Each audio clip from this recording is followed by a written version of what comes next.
But again, May is one of the most active tornado months of the entire year, and especially in that tornado alley that stretches from Nebraska through Kansas into Oklahoma and Texas. You can see watches and warnings are out again with some big storms moving through those areas. It looks like there's a tornado warning in parts of southwestern Kansas, and some watches out for strong storms in Oklahoma, North Texas, even in southeast Colorado. They've got some big storms starting to pop up. So tough weather out there, and it's expected to continue to produce the weather pattern, at least strong to severe thunderstorms Friday and Saturday in Tornado Alley. Around here, it's a much quieter weather pattern, although there are some storms up in the mountains of West Virginia and near the Virginia border. But we've had a rather persistent east wind, and that's brought in some more stable air. It's a really beautiful weather pattern for us right now. Notice the clouds offshore there. They're a little bit of a marine layer trying to come near the coast. We think that'll probably progress a little farther inland as the night wears on, with these east to southeast winds pumping in the moisture off the ocean. It keeps us from getting into the thunderstorms, but it might also eventually produce more clouds and some fog, especially late at night and early in the morning.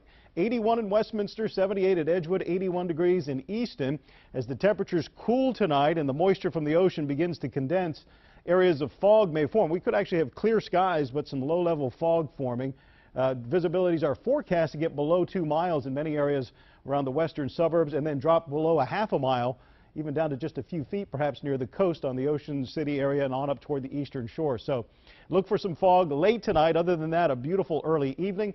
Temperatures settling back eventually into the upper 50s and low 60s, but for most of the evening we'll be in the 70s with light east to southeast winds. The weather pattern is going to hold for a couple more days. We've got high pressure off the New England coast, low pressure forming now off the South Carolina coast, and nothing really to move this pattern out of the way. The front in the middle of the country producing the severe weather will eventually nudge in here and start to change things, but probably not until the end of the weekend or early next week. Now, this storm system spinning off the South Carolina coast is trying to become tropical in nature.